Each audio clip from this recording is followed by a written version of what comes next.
Hey, everybody, we're live on Forbidden Panels PanelCast. What's up? I'm your host, AJ, and with me, as always, are the usual suspects, Joey Labartnick. Hello? Yeah. And Justin White. How you doing, sir? Doing all right. How you guys doing? Good. Surviving. I haven't melted yet. No. Not yet. None of my equipment has melted yet. Yeah, you live in the desert, the deep desert, where it gets ugly. Yeah, it's ugly, but luckily I have AC in my office. Yeah, both of you live in the deep desert where it gets ugly. Yeah. Yes, indeed we do. So this episode we are going to be discussing we're going to discuss The Boys, the season finale that hit this week. We are also going to be discussing the season finale of Acolyte. If one of my co-hosts, Richard Durand, shows up, we will discuss Crisis on Infinite Earths. If not, then I will give a little chirp to it real quick. But first off, I want to acknowledge the fact that as accomplished and acknowledged as all of us claim to be in the geek world, the fact that none of us are also the fact that we're in California, Southern California on top of that us three are not in San Diego right now enjoying Comic-Con. You piled the shame like sand on our graves. Just like one scoop at a time, like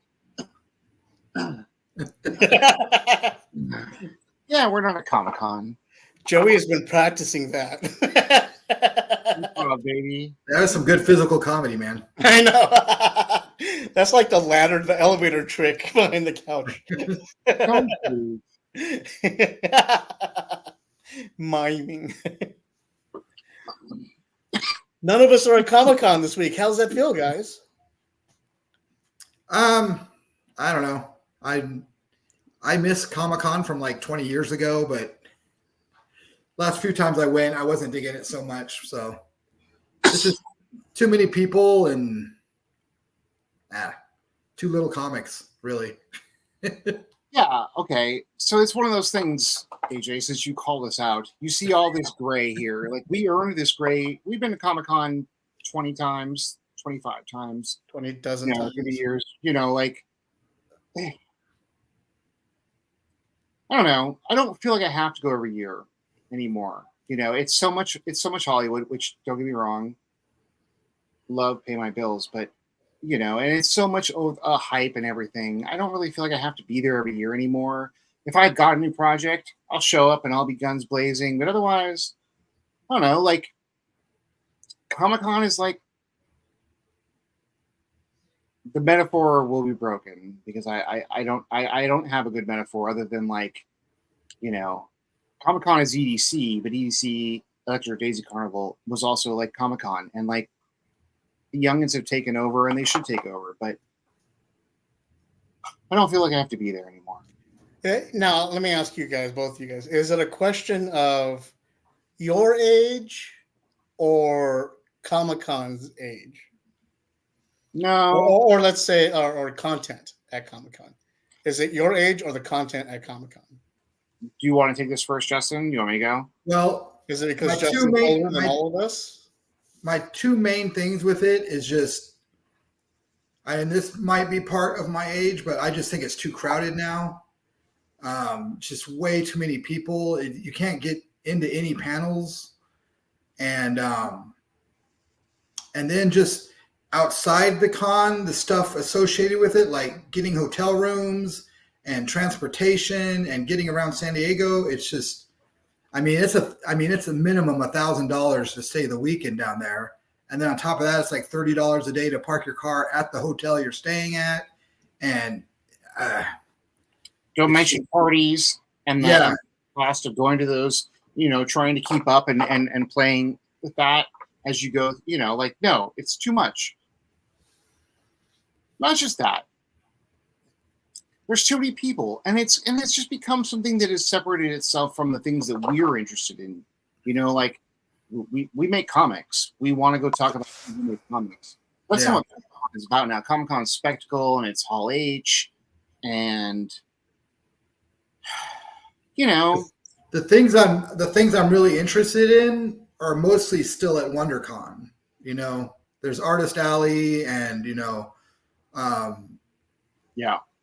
like the smaller publishers, the small press booths and stuff. And I want to talk to people who are making comics. I want to see people who are making comics. I want to actually have a conversation with them, and not a yelling match, or have to talk over anybody, or feel like I'm preventing them from making any money. Right. Actually, Comic-Con has kind of squeezed out the comic culture, the comic creation culture, except at the top.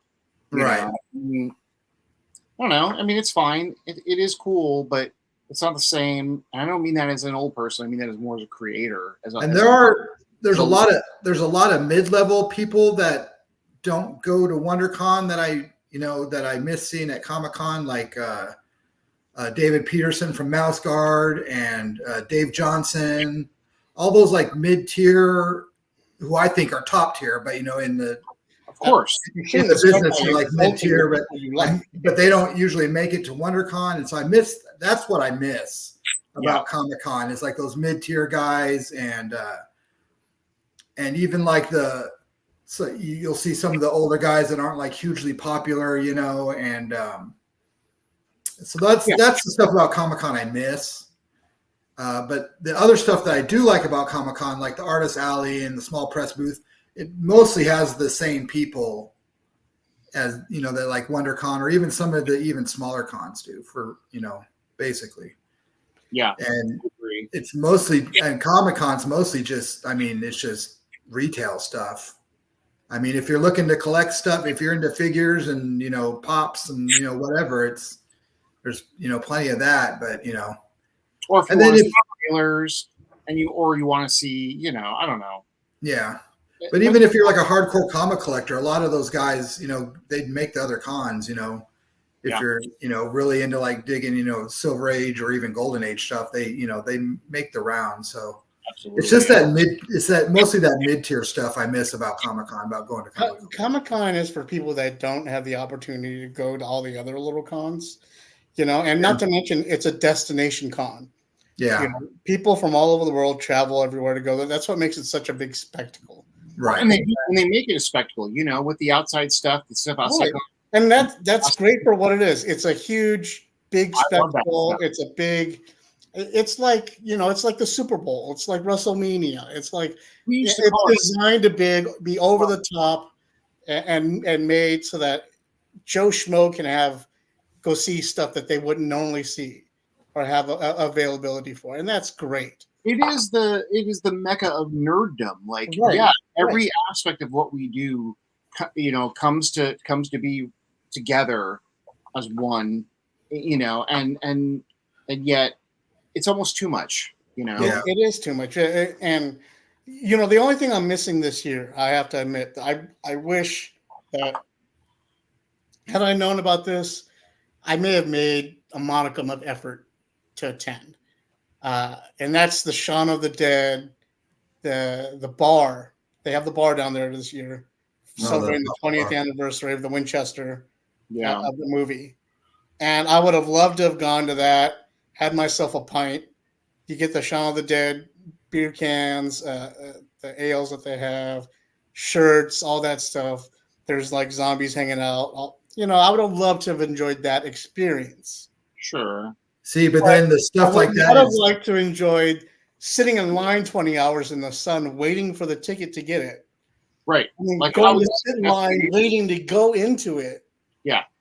And not even gone into con yet. How many people aren't going to get into that? Because they just didn't get in line early enough. And they're just cooking in the sun. Like, right.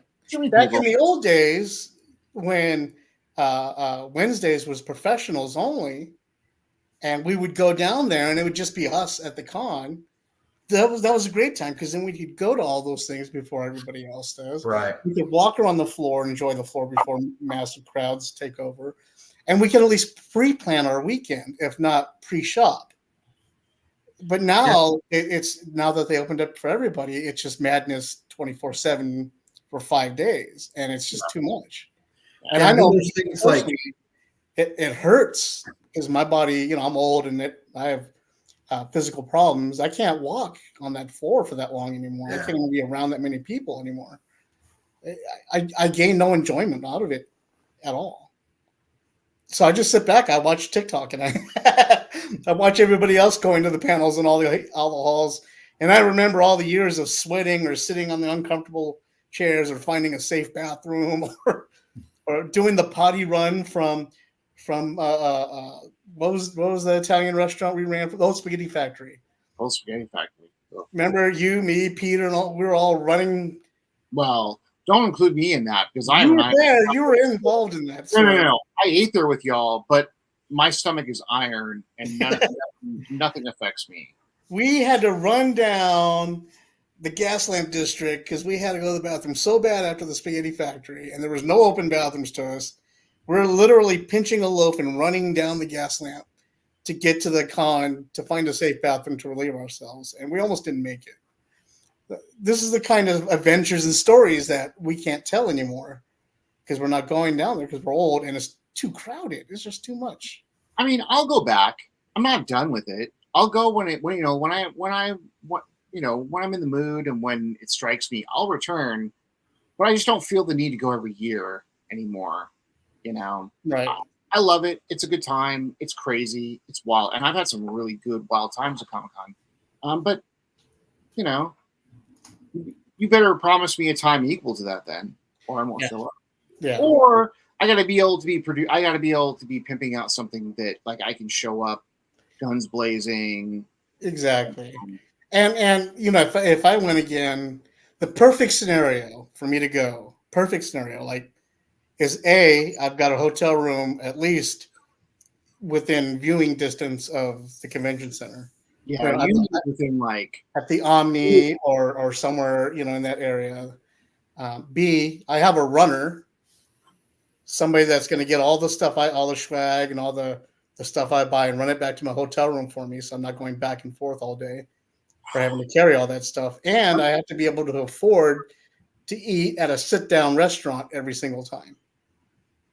If I don't have all three of those factors, then it's going to be difficult for me to attend. Because, again, I am old and can't be hauling toys around con floor all day. Well, running back and forth to the hotel room to drop it, You're a toy buyer, so you got to have like a whole thing. Like I travel light, If there's something there that I want, I'm going to get it. But if not, I'm just there window shopping and networking, Yeah.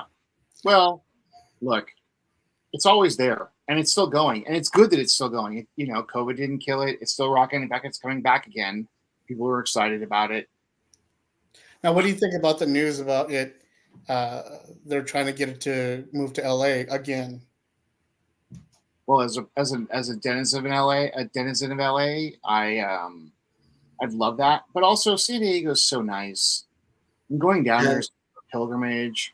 Yeah, it's so good. I don't know. It being in San Diego led to like the vacation aspect of it too. Yeah, because it was a destination con. Yeah. Yeah, LA is like it's just LA, But it was a drivable destination con, right? From what Angelinos and Inland Empire folks like we are, it was definitely drivable. If it's in LA, man, we could just hard on the metro and head out. I mean, I'll sure be close to it, but that doesn't make it cool. I can't see the ocean. Yeah, yeah. Watching cosplayers whack each other with foam swords while the ocean like crests behind them. You'll never get that in LA. No, and the weather's so nice down there, and yeah. LA in July and August. Ugh, no thanks. No. No. I mean the smell alone. Hey.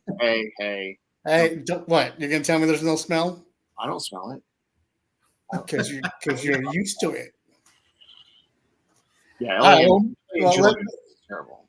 Let's move on to what we came to review. Also, let's take note that three hardcore geeks that are here at the show have yet to see Deadpool Wolverine yet. It did come out today. I'm going after this recording. as of right now, I don't have a popcorn holder in my hand, and I'm still using my Harkins cup. So What does the Deadpool popcorn holder look like? And don't say it's his butt. there are a few. Okay, there's one that's Wolverine with his mouth wide open, like, Are you fucking? Excuse me. Sorry. Are you kidding me? no, I am not fucking kidding you. There's another one that's just their heads, where you just pop open the heads and put popcorn in. There's another one that's baby Deadpool on a couch, like, yay, and he's holding up a remote control in one hand and like a drink in the other, and there's a straw that comes out and it holds both the drink and popcorn in it. And then there's the zombie Deadpool head popcorn holder. And then I think there's a Deadpool holder. And then there's just regular cups and popcorn holders, just regular. Please tell me you're messing with us. I'm not. There's a lot out there, and you have to go to like all the different theaters to get the different types. All right, that's wild. Even in my imagination, those look crazy, and I can only imagine in real life they look worse. All right, good for them. I don't know which one I want. I know I want the Alien Resolution. Is it what's the new Alien movie coming out? Romulus. Yeah, I want the new Alien Romulus popcorn holder because that looks awesome. Have you guys seen it? No. I haven't seen any popcorn holder since Dune. So you have not. That means you didn't watch the last episode of the PanelCast. I am disappointed in both of you. Shame in not watching your own product. It's the alien. It's a xenomorph head, a full-length skull, and on the top pops open. The popcorn goes inside. You got to have the split egg, so you can reach into the split egg to get your stuff out. Like that's the egg would be more practical for sure. I agree, but they did that for another movie. Oh, that's right, with Dune. Yeah, and it same. Okay, so yeah, I didn't realize that this was a whole thing now, and that Deadpool had driven it into the dirt. No, the Deadpool's butt is the new Xbox controllers. The controller, so you get the controller, and then on the bottom is both Deadpool's butt on one, and the other one is Wolverine's butt, and then you can take out Wolverine's butt and put in the claws. Clicks on it, has like the 3 Wolverine claws that come out here, so you can play and stab people at the same time. Nice.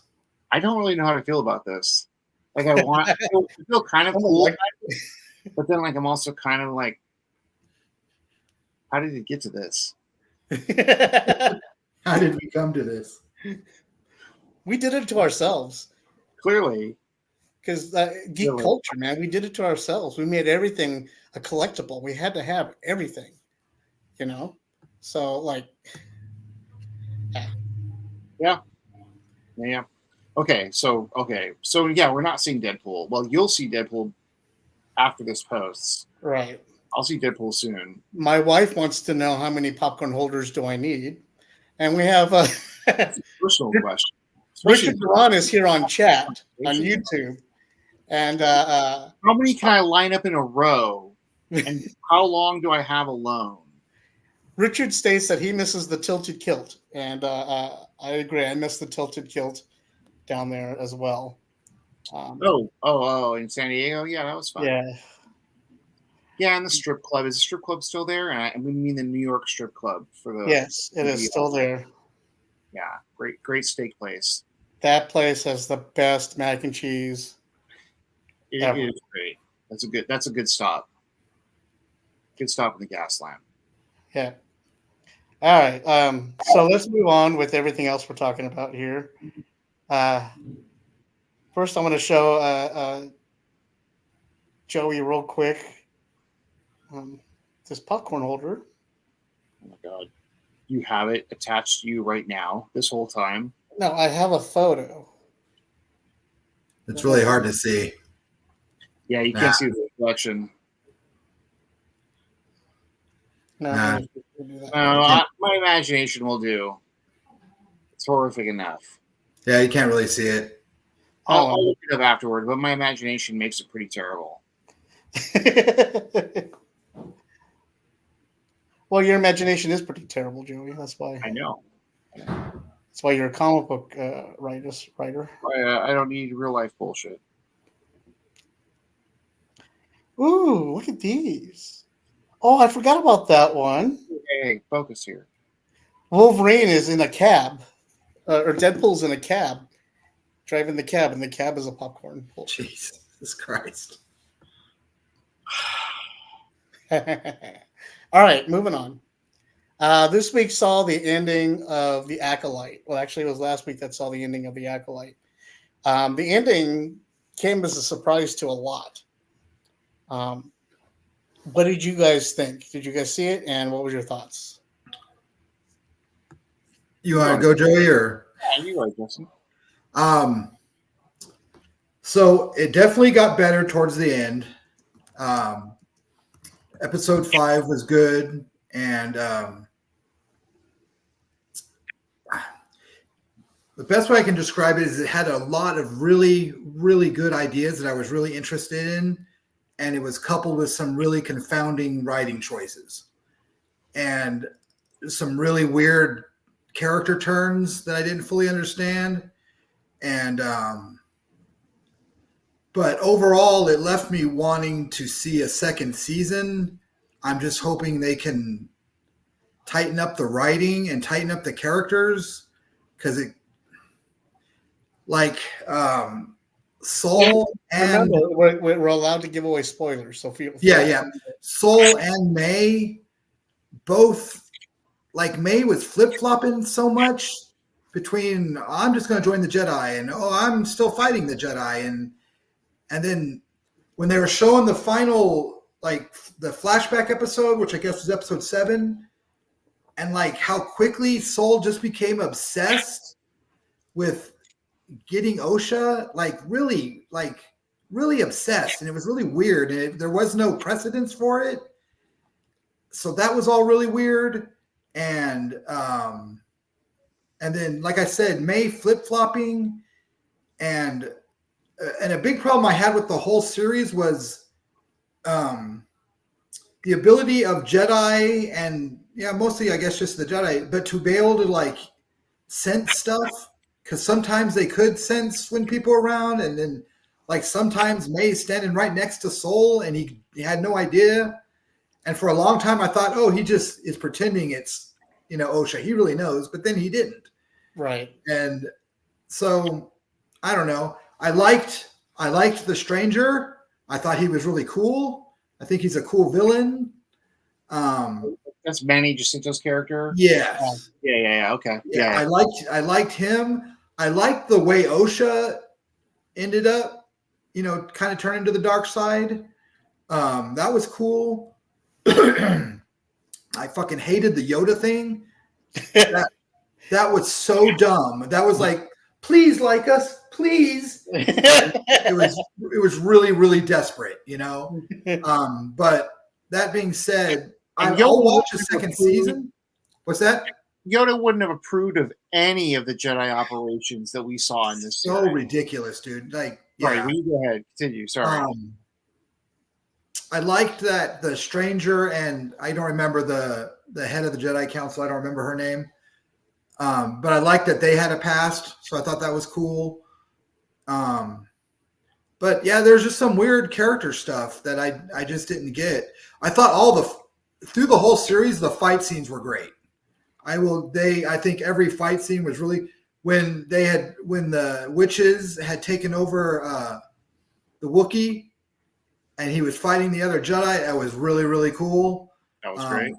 Yeah, I thought and then the final fight scenes with the Stranger and Soul and all that, I thought were really, really good. I thought all the fight scenes were great. I thought all the fight scenes were really inventive and different. We had never seen fight scenes like that before in Star Wars, so I mean, I give them total props for that. And like I said, there was a lot of really cool ideas, and then some really weird like character choices. Yeah, I totally agree. Like all the fight scenes were great, except for the fight scene between Soul and the girl's mother when he reacts to an acorn dropping nearby and somehow Right. her for no good reason, even though he's a Jedi Master. Like, anyway, that was all. Yeah, that was Wanna really bring weird. back one Another weird character thing. Like he just murdered this. And that's the thing that, like, there were a lot of good ideas. There was a lot of bad follow through or no follow through at all. Yeah. And I felt like the Jedi come across as bumbling idiots, especially what's his name? We were just talking about him, the main character. May. No. Oh. The main Jedi. I know. It's tripping me out. No, the one who kills their mother. What's his name? Soul.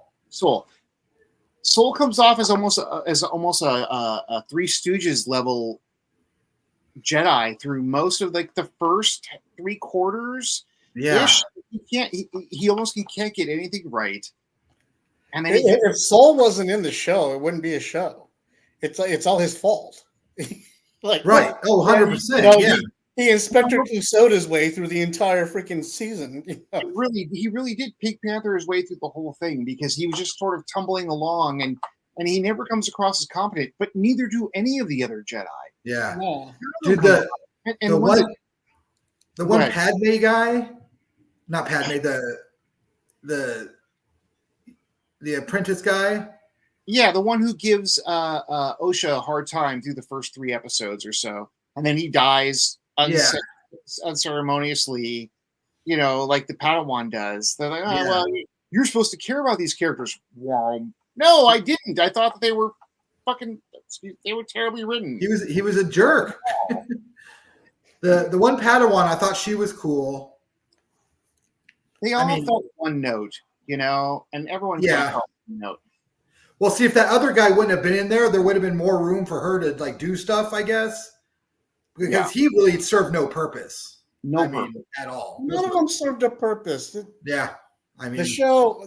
Okay, my opinion of the show is yes. You're right. The fight scenes, fantastic. Right. I loved all the fight scenes, and the stranger. I thought he was awesome. I thought the character was awesome. I didn't even mind the mask after a while. Right. Especially when appreciate that mask. It's the most biggest ridiculous mask in the world, but once you get the why it's like that, that's a sensory deprivation mask and it forces you to use the Force to react to everything. Okay, I got it. I understand. It ain't got to be pretty. It's just got to be functional. And I'll buy it, even though he wears her while he's walking around. Right. I get it. That's cool. I'll buy it. It's cool. The fight scenes were phenomenal, but geez, man. So you're telling me the entire thing that they're all afraid of is wandless magic? That's what they're afraid of? Yeah. I can Force choke you? That's their fear? I can do the Force stuff without using my hands? Right. What? And how is Darth Plagueis showing up at the last second? In a cave, and he's all looking like Gollum, like precious lightsaber. Oh, like I don't understand. Well, he and Yoda, they basically get the same treatment. They're both like, you see them, like, who is it? Yeah. Right. And if they would have turned Yoda around, he would have been like the ugly Yoda. Yeah, episode 2. I didn't even care, I know when I saw the doors like that and it started panning back, I was like, please don't be Yoda. Please don't be. Oh, right. It's Yoda. So I was like, and the fact that they left, at the end when you see the two of them, May and Stranger, is it May at the end or is it? It's Osha. It's Osha. I don't even remember anymore. Like every time I hear her name, all I hear is the OSHA violations song. Yeah, the occupational safety and health administration. Yeah, right. Yeah, but at the end, when they're sitting there, and you see their silhouette, and then the ends, they were supposed to kiss, and they cut that out. And how do you know that? Because it's in all the news sites. And that's another thing. Is like, why couldn't both the girls go? he's not officially a Sith, so he's not doing the. But that okay. So here's the thing, Justin. He wasn't really a Sith. He was a I just want to be left alone to do my thing kind of guy. Like, I'm not here to be evil. I'm not here to destroy the universe. I just want to do my thing. And you know what? I agree with him, but that's not a Sith Lord. And right. That's So then evil. why could he only take one of the girls? He's like, that's not evil. How dare you call that evil? Did you call that evil? That's He's just Yoda. That's what Yoda did. that's what I'm saying. It didn't make any sense to me. Like, yeah. anyway. And is it me, or did their lightsabers seem weird? Okay, I don't know about that, but I want to say, like, haven't we been? And I'm going to be nerd out, and this, and you can call, nerd. But are we under the impression that the Kyberian or the crystals are the what determine the color of a lightsaber, and you build your lightsaber with that crystal in order to like state your thing, and yeah, it's supposed to like you're supposed to attract to it, like both of your qualities. The crystals call to you. Yeah. I'll change its hue. Get out of here with that. Yeah. It just felt like the lightsabers themselves seemed thicker, like they were holding on to like flashlights, and then the blades themselves looked like tubes. There was a lot more stabby going on with lightsabers this time, which I do appreciate, but it's like a lot more stabby than you normally see. Yeah. And then there was just and then there was a whole bunch of little stuff like, one set of characters gets to the temple and they're like, oh, we can't use the doors, we have to climb. And then the very next set of people get to the doors and they hotwire and get the doors open. And then the next set is climbing, and it's just like. And Stranger doesn't even climb; he just appears inside. And there was stuff like there was little stuff like that through all 8 episodes. Little inconsistencies, and it's like no one was proofreading the script. No one was like did anyone watch the show before they put it out? And they thought they were way more clever. They thought they had some kind of like murder mystery noir in Star Wars. Right. But it didn't really turn out that way. It wasn't nearly as clever as they thought they thought that they were. And there was no explanation as to why like all the witches died. Did they just die because you broke their concentration? Also, okay, so Soul accidentally stabbed the mother, but May killed the rest of them with fire, and she takes no responsibility for that with her sister, and her sister gives her. How did she kill them with fire? She set one thing on fire, and none of those witches know to run out the fucking place. They made the mistake of making their home out of flammable stone. I know they live in a mountain. It's not like even like if you watch Game of Thrones, at least castles, all the stones are packed onto timber. You know what I mean? So a castle can't catch on fire and collapse because it's got wood beams holding it up. That was a mountain, and then metal parts inside the mountain. You were in the Matterhorn. How the hell did you burn the Matterhorn down? A little Molotov cocktail, and suddenly everyone's dead. Like. Yeah, it was. But like, even if you take that to be true, she set that fire that killed all of those witches. Not Soul, not the Jedi. She did that, and her sister completely gives her a pass on that because Soul accidentally killed her mother. And you're like, and it just felt so contrived. They were like just trying to force it into this story mold. You're like, it's just not fitting. It was just really like lazy writing. They had all like these key points they wanted to hit, and then there's like yada yada yada in between, yada yada yada. They have to climb, yada yada yada. Fire, yada yada yada. Absolutely nothing. Like it's a what do they call that? The weird force thing that it's the virgins, the virgins. No follow through. Yeah. And so somehow the Virgins has been split from 1 people to 2, but they're the same. And like there's no and I thought the whole point was like they were going to come together at the end. Like May and Osha were like going to turn to smoke and become one again, Yeah. There was that's what they were the whole time. They're like, we are one, but split as 2, And I was like, so what? Wonder Twin powers activate. Let's go. And then they did nothing with it. it was just so much mystery. J.J. Abrams mystery box bullshit. Like, we're just going to throw a bunch of stuff, but we're not going to wrap up or tell you about any. Hope you tune in next season. No, because we're not going to explain it then either.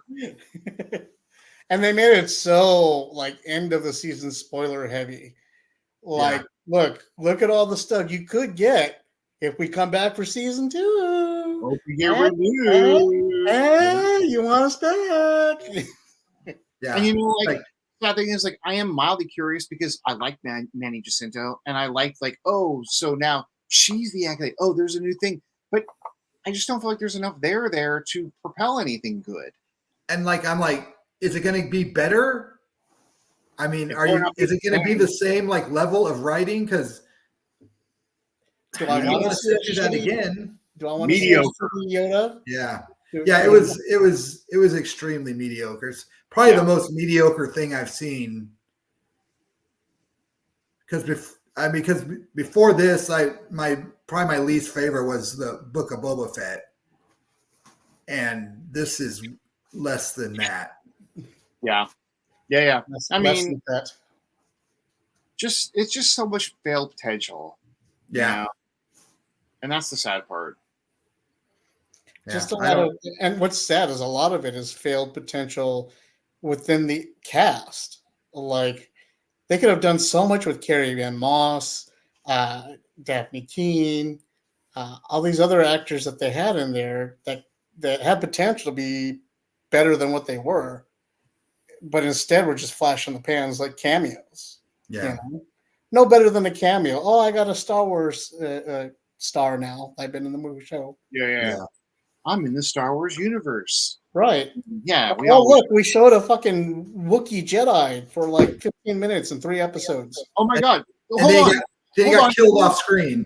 There was a Wookiee Jedi, and it was mediocre. You're like, how did you drop the ball on a Wookiee Jedi? And the Wookiee Jedi died off screen. Just so much mediocrity. Yeah. All right, well, moving on. Let's talk about something that Justin can't talk about. We saw in A Violent Nature. I did. Joey, why don't you take us away on this one?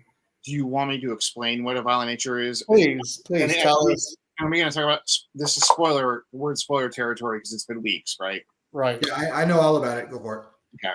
So, In a Violent Nature is a slasher film by Focus Films, I believe. No, by Neon. Sorry, get that right. And Shudder too. Yeah, and it had been promoted to me as the art house slasher film, and I was very curious about this because I like art house films, and I like slasher films. These are both two things I love, and I was like, how can these be married? And yeah, I mean, I would say that is kind of what they've created. They created a film that is so you follow the killer. The film is mostly from the killer's perspective, not a POV, mostly from behind him in very long. This film is filled with very long shots, either tracking shots, POV shots, just like voyeuristic looking through the window shots. Like it's just, like it goes long. And you spend a lot of time behind the killer watching him do his thing while an almost cliche storyline of campers happens in front of him. Like the movie opens with them triggering him by screwing with his, the locket at his grave. I love the intro. We'll come back to that in a second. I just want to put a footnote in that. And then it sort of follows it's very cliche kind of slasher film beats, but you get it from a different perspective and you get it at a different pace. There's no soundtrack. It's very brutal. It forces you to kind of be in that moment with him a little bit.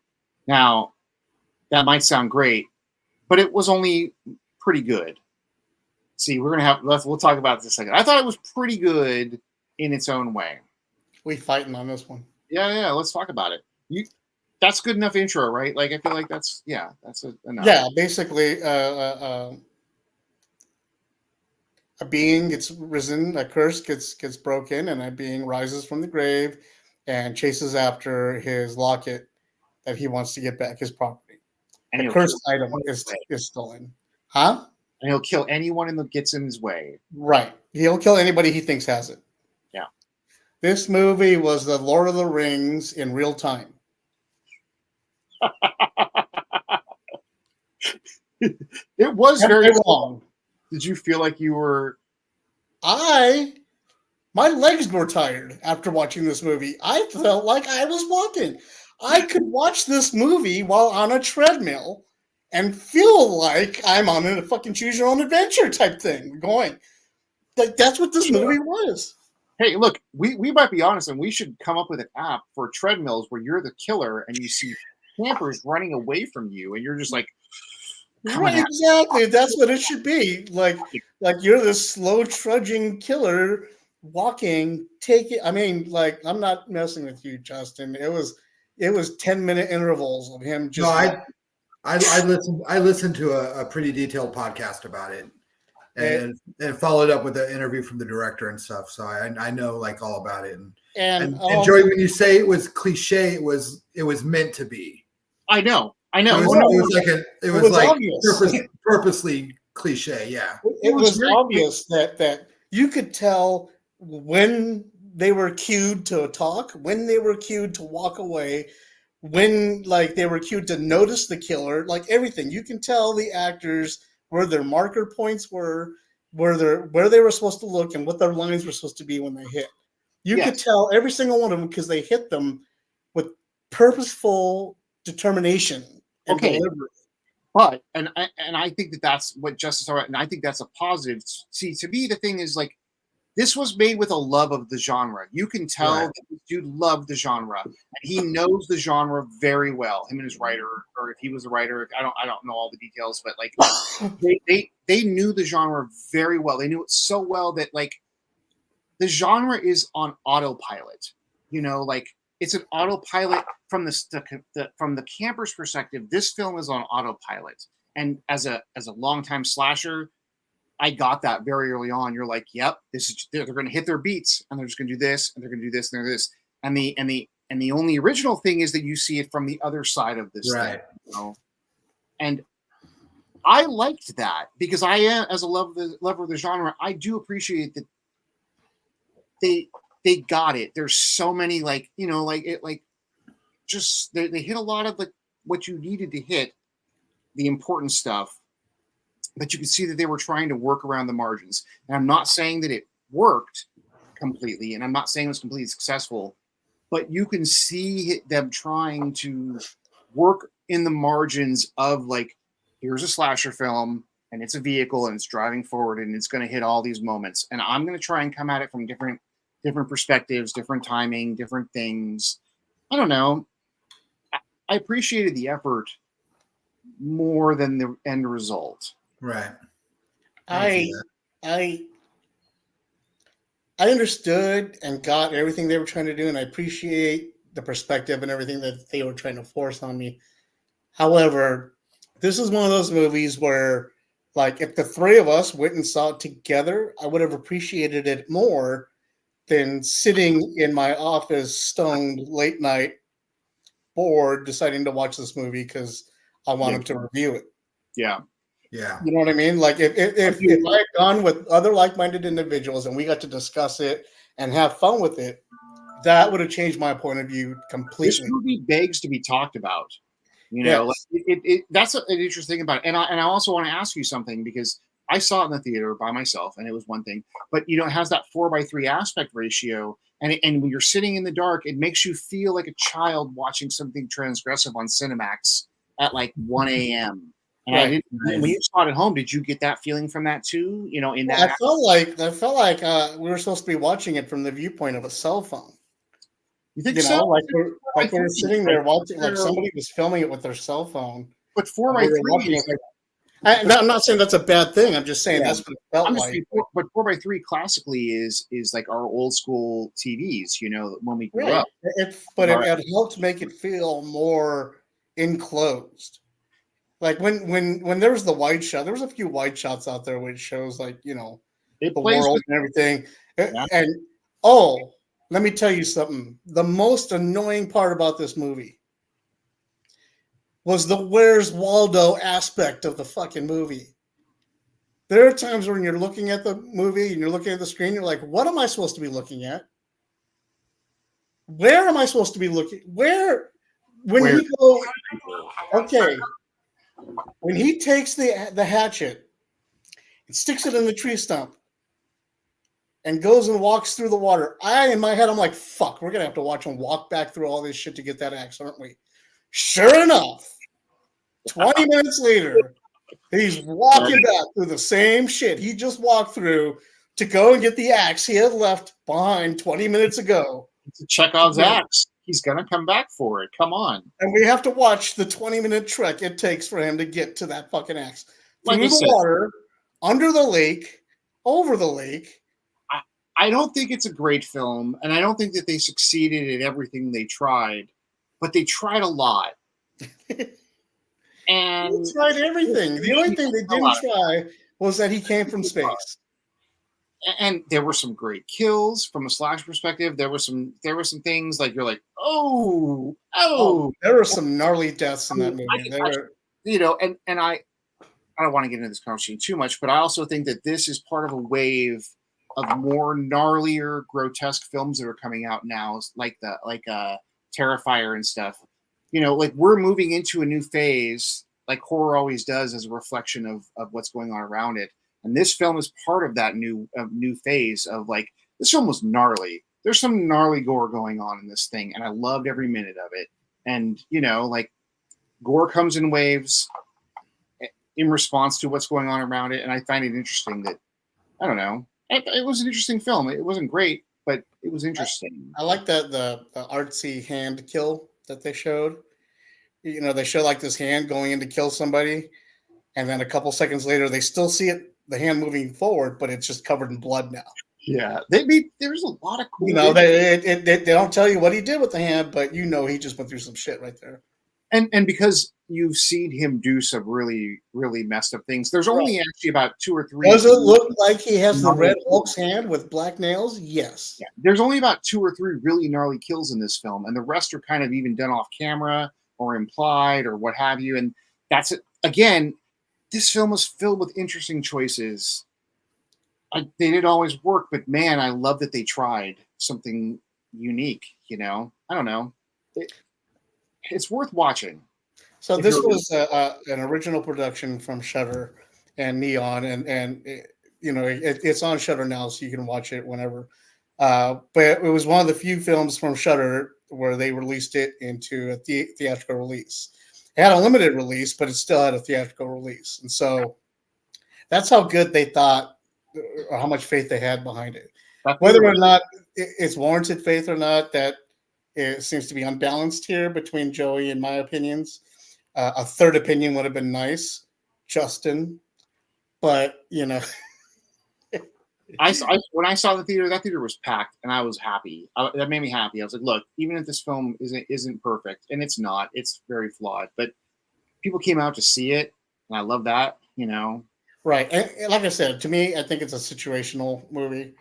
If we had all gone together, I know I would have loved it. But we would have talked about it for an hour afterwards. We would have had fun in the movie. We would have had some fun in the movie talking shit, and then we would have enjoyed it afterwards talking shit. I wanted to talk about it with anyone I could as soon as I saw it, Right. And not because it was great, just because, damn, this movie needs to be talked about a little bit. Absolutely. Yeah. So there you have it, folks. Wishy-washy. or pretty good, or at least you should watch it just because. It's what we say about everything we review, man. Go watch it, see for yourself. Yeah. And drop us a comment. Let us know what you think, opposing or agreeing on that situation, because we always want opinions. I want to talk about this film, so if you want to talk about this film, I'm down to conversate about this film as well. So please let us know. Justin hates us, so he doesn't want to talk about anything with us. That's why he didn't watch the movie. But what did you watch this week, Justin? I'm keeping up with House of the Dragon, and I finished The Boys. The Boys. The Boys. Joey, did you watch The Boys? No, I'm going to sit this one out. This will be my sit out. Okay, so this is your sit out.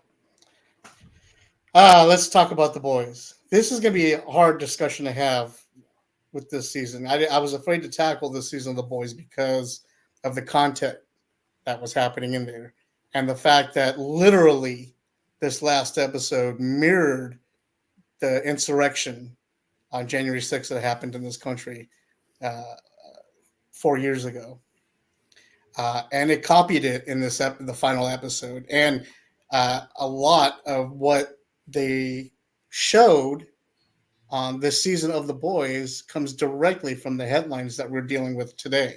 Yeah. In the political headlines today. So I really didn't want to tackle it because I didn't want to have a political show. And so, but it seems like we can't avoid it because it is. Well, if you're going to talk about The Boys, yeah, you can't avoid it because it's very much a social because commentary. The Boys is geek culture, and it is one of the comic books like I totally enjoyed as a kid. And I did enjoy this season, as controversial as it may be. So, Justin, why don't you go ahead and describe what this season was like? Okay, well, I mean, it was, and this has been my issue with the Boys recently. It's kind of the same thing. It's them trying to figure out a way to stop Homelander, and them trying to figure out a way to stop and or swing the vice president their way. They seem to be going back and forth on whether they want to, take her out or try and make her, help them get Homelander. But so the Boys have always been very political, and Homelander has always been a metaphor for certain aspects of America's political leanings. They give up all subtlety in this season. They were just like, nope, this is this. I mean, and it kind of the one thing about it that worked is because the extremes in our political culture this year have given up all subtlety. Right. People have been like, no, I don't care. I want a dictator. I don't care. He could shoot people on the White House lawn and I'm okay with it. So right. I think people are like, oh, they're not even being subtle anymore. It's like, no, they're doing what they always did and kind of mirroring society, and society has given up being subtle. Yeah. So and that's one of the things like I was afraid to tackle because I don't. Yes. And and they aren't. They are definitely. I mean, obviously, they are definitely very left leaning, but they are not exclusively, poking fun at the right. They poke a lot of fun at the left as well. So people that are saying, oh, they're just all hardcore, left, they're not. They're making fun of Disney. They're making fun of different political system. They're making fun of. Yeah, you're right. The entire political system and how segregated it is. How it's based off of them. It's a media based. Right. They are. Yeah, I mean, yeah, their condemnation of the media is right on. I mean, 100%. It's like the only difference is on the Boys they're wearing costumes. That's right. But it was a good season. I mean, an episode to episode, it's fun. The Boys is fun. It's gross. It's every season tries to outgross the last one, and that's fine. That's what the comic did. That's what the show does. That's cool. I need them to wrap it up because like this season especially, they never really had a plan until the end.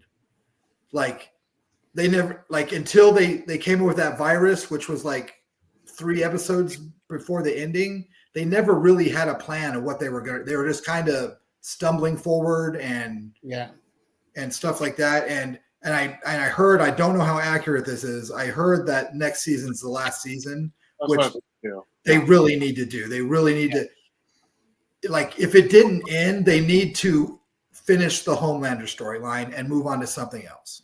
No, next season's the last season. Okay, then that's great. They really need to do that. They've already said there will be spinoffs, but this storyline. Well, Gen V was canceled. Yeah, but there will be other spinoffs. I mean, just recently. I kind of liked Gen V, and I like that we saw some of the characters show up in the season of The Boys. But No, and like I said, episode to episode, I enjoyed it. I enjoyed the season. It was fun. As a season, I was hoping last season they would have ended. Like I was hoping like Soldier Boy and Homelander would meet and there'd be a big old fight and somehow they'd off each other or something. And my big fear was because it's Kripke who did Supernatural. Is this going to go on for like 17 seasons? Because Supernatural did when it should have ended on 4. Season 4 had a great spot to end, and it would have been like a beautiful show with a great ending. But no, like I said, the season was good. I'm happy it's going to end next season, and I'm sure next season is going to be great because they're actually going to end it and pull out all the stops and do what they need to do. And I thought this season ended cool on a real downer note.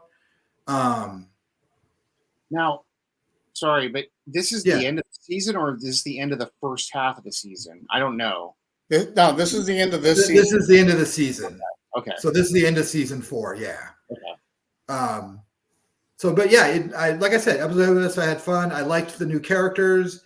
I liked what's going on with Butcher with his like mutation and all that stuff. And I thought, and they did a lot of cool stuff. I thought the whole thing with the shape changer taking Starlight's place and living with Huey for like a week was really cool. And that was some cool like mental shit to do to Huey because Huey, I mean, he got fucked up this season, poor guy.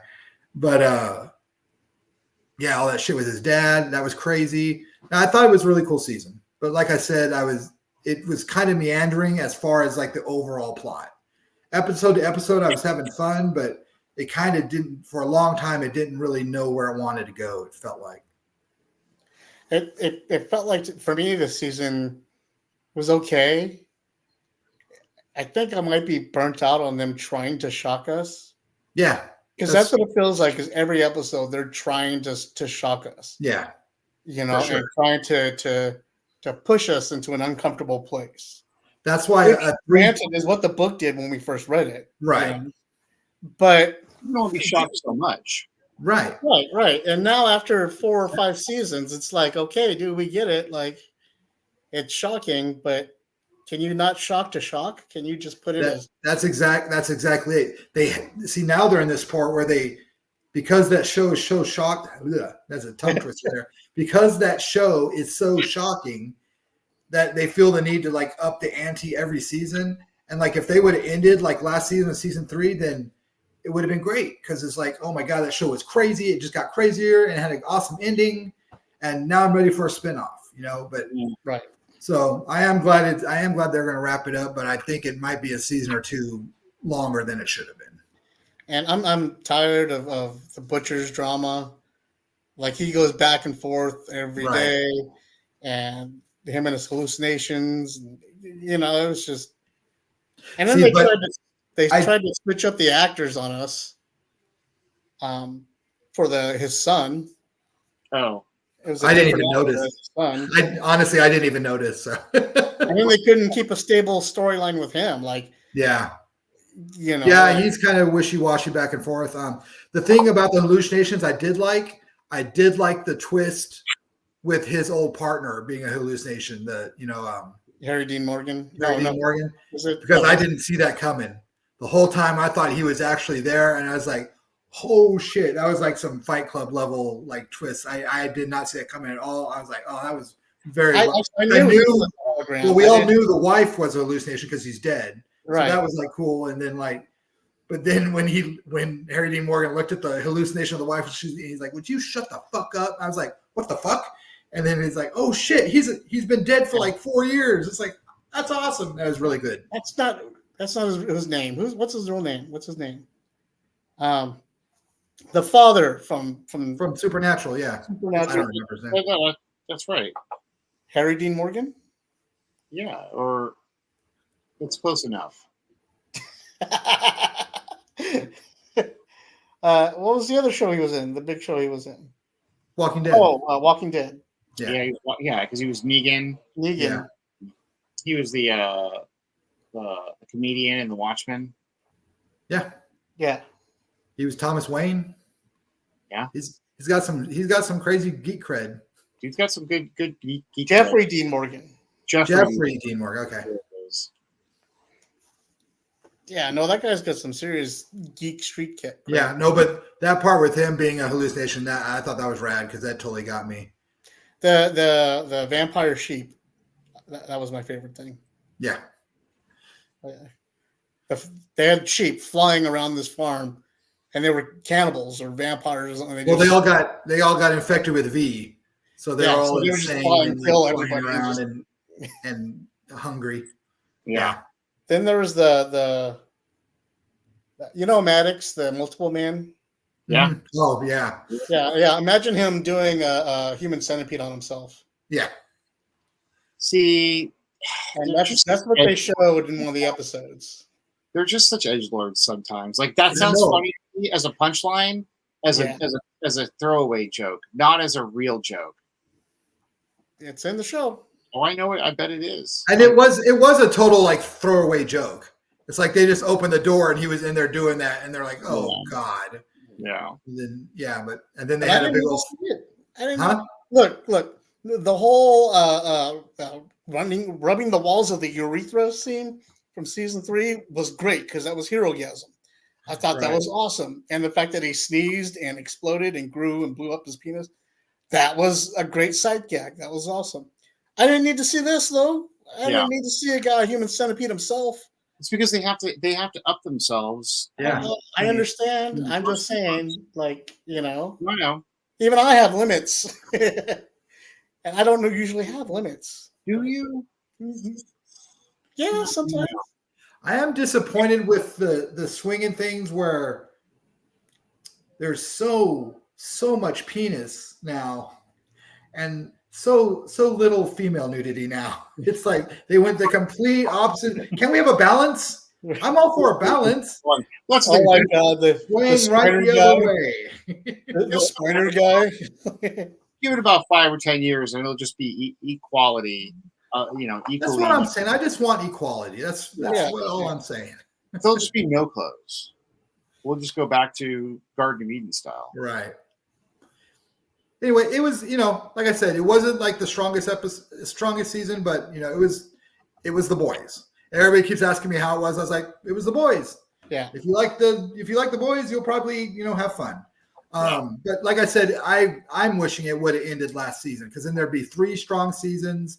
You wouldn't be tired of being grossed out. They wouldn't keep having to, outdo themselves. So hopefully, since they know they're wrapping it up, they'll have to be like more story. And you can always come back. Right. Well, how many Garth Ennis books are they going to adapt? All of them. We get Hitman? No, I mean not yet. No. That was a great series. We got Preacher, and we got this. What else is there? We're gonna get. Well, you're gonna get a lot of war stuff. Like I said, Hitman, a lot of war stuff. Battlefields is great. If they want to do Battlefields, that's great. I love that series. There was none of this over the top, gross you out stuff in there. It was just depressing, real life war stories, like the Night Witches. That was fantastic. I've read interviews, and he grew up reading that stuff. He took that very seriously. That was a genre that was very, that was very precious to him, and he wasn't going to, be weird all over it, edgelord all over it like he usually does. Right. Anyway, so that's 3. Were we going to talk about anything else? Twisters, I guess. Well, you guys were going to talk about Crisis if Richard came in, but...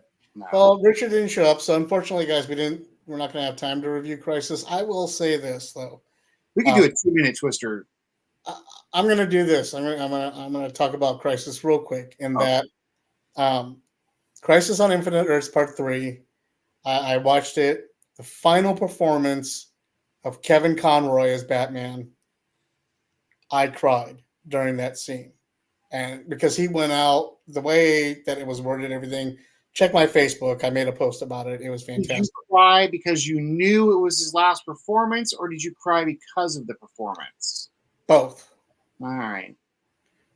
Both. Once you realize what it is and how appropriate it is and fitting for him, Yeah. that's when you're like, fuck, dude, damn, you know? Yeah. And it's awesome. And yes, it changed the comic a lot. And it changed a lot of the storylines, a lot, everything about it was different. But I think that they did what the Flash tried to do and failed to do, and that was uh, visit multiple Earths and multiple storylines and give you everything you wanted to see, even from the Green Lantern animated series. You saw characters show up from there, and them wrapping things up in the way that you would wanted it to see in the Flash movie, but not as horrible as they did it in that aspect, Yeah. you know? Yeah. And in that aspect, launching a new universe that they're going to do, a new DC EU or animated universe, um, they did the job with this. And I think they accomplished that mission. Um, I wish all of the parts of the show, of the movies, were as good as this one. Yeah. But because of those two left such a bad taste in the mouth, this one comes out shining even more so than it should. This one's probably not as good as I'm hyping it up to, but because the other two to compare it to are shit, Right. it makes this one look fucking amazing, So I have no choice but to give this two good thumbs up. And like, give them 10 years, they're gonna have to do this again. If this follows the same pattern the comics did, they tried this and they did Crisis in the 80s. In the 90s, they had to do it again. In the 2000s, they had to do it again. Like every 10 years, they got to reboot because they have too many damn comics in their continuity. There'll be another Crisis coming out. Every 10 years, they're gonna have to do this again. So you wait, give them a few, and they'll try again. Don't worry. Right. You might get it right. So if you've watched the other two, watch the third just to finish up the series. Oh yeah, I'll watch it for sure. And at least for the final performance of Kevin Conroy as Batman, the animated series Batman. All right. For that. So let's do a quick wrap up of Twisters. You saw the first movie. Everybody saw the first movie. Bill Paxton, Helen Hunt, Twister. Awesome. Great. Amazing. Great eye candy movie. Yeah, exactly. Right. You don't care about the plot. You don't care about anything. But I would say the original, the chemistry between Helen Hunt and Bill Paxton was great. The chemistry between the characters was great. Like the group of nerds that they had going around, Philip Seymour Hoffman, all those guys. Great. Fantastic. Loved it. Yes. Now this one, I agree.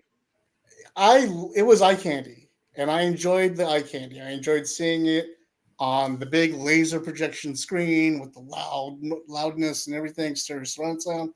For that, I thought it was fantastic. I am tired of Glenn Powell's scrunched up, like sucking on a fucking sour candy face. He only has two facial expressions, and 1.5 of them are smirk. I'm like, are you more Asian than I am? How can you see out of those eyes? Like, I was born in Korea, motherfucker. I am half Korean. Your eyes are more Asian than mine. What the hell? And he was obnoxious. The writing, the story. Anthony Ramos. I'm sorry. What's that? Anthony Ramos needs to stick in musicals. Just stick with the musicals. He was in Transformers. I didn't enjoy him in Transformers. The only movie I've liked him in is in the Heights. He was one of the least offensive things. I liked it. I had a good time. I had a good time because the Twister scenes are amazing. The special effects are amazing. All of the action sequences, yeah, they're amazing. They really nail it. And then everything else about this film is mediocre, bad. The writing is bad. The soundtrack was painful to sit through. Acting, God, the chemistry, and like you said, like the first movie had like Philip Seymour Hoffman, and it had a really good backup cast. Everyone in the backup cast of this film is forgettable, absolutely forgettable. And you're like, yeah, I can't even picture their faces. Barely, because they're characters. Barely picture their faces. But it's a great popcorn summer movie. It was a great popcorn movie. I had a great time watching it. I had fun. Take the kids, go see it to get out of the heat. Yeah, go see it in the theater on a big screen and enjoy the air conditioning. Get an icy. You know, hopefully, it has a weird cyclone top that you can reach your hand in. I don't know. No, it was fun. It was fun. Is it a sequel? Well, they don't tie it together, so yeah, sure. I mean, but this is like a sequel in the same way that like the Ghostbusters, like a lot of these movies, they basically like plotted out a checklist of what the original movie, what made it great, or no, what the fans remember about the original movie. May not even what made it great. What the fans remember, like scenes, bits, whatever. It's a checklist almost, and they've just gone down and they kind of like, yep. Are there two teams? One's the good, and one's the crazy. Check. Is there the weird cross romance between them? They check. They just go down the line and they check all. It's a conglomeration trying to do bad or 1% good. Yeah, exactly. Are we going to see one of their mothers? Are we going to their mother's home base? The first movie was the aunt. This one, they go to the mother. That's what I'm saying. Exactly. They're just checking boxes. It's formulaic. See where cows flying, and I was like, "How were there no cows? This is Twister. Where were the cows flying?" I guess we moved into an age where we don't want to see cows flying. That's PETA. It's CGI cruelty to bovine. Well, plus it was COVID, so the cows probably didn't wear masks. They weren't doing masks or anything. No, the special effects were amazing. Again, they were amazing, and having it updated, that was cool. But it's it was all right. I like that they made fun of the equipment that they used in the first one.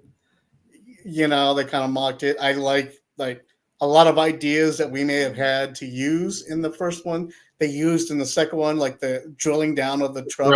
Absolutely. I was going to say the same thing. Yeah, like that was cool. Yeah. That's what you're down, and then they show you how that would fail in the face of because of course every tornado is a Cat 5 or whatever the cat. Right. They're all, oh my god! It went from a 1 to a 5. Every single every single one. What? It was fine. There's 2. Well, let's send them to the fake one, and we're gonna go catch the real one. See, but we had the last minute too, and she's like the storm talker. I don't know. Anyway, the writing was bad. The writing was really bad. The writing was pretty damn bad, but that didn't turn me off. I didn't go for a good writing. I went to see right, yeah. Right, exactly. I went to go see a summer movie, and I got a summer movie. I got some crazy tornado biz. I got what I paid for. Exactly, which was no plot, no story. Pretty much. That soundtrack, man. I was gritting my teeth through 3/4 of that movie. Man. All right. Well, that wraps us up for this episode of the PanelCast. Thanks everybody for tuning in. We will be back next month. And in the meantime, check out all of our other shows. The PanelCast comes out every week, as does the side panel that pops up every 2 weeks. Where we'll be discussing stuff. Joey and Justin, you can find all their work on ForbiddenPanel.com. You can find Joey's stuff on his website, which is Lab23Studios.com. And Justin's stuff, NecroSapienPress.com, or ForbiddenPanel.com, whatever, whatever. All the above. All the above. We're all over the place. Yeah. So thanks everybody for tuning in, and we'll catch you guys on the next episode. Awesome. Good night. Night.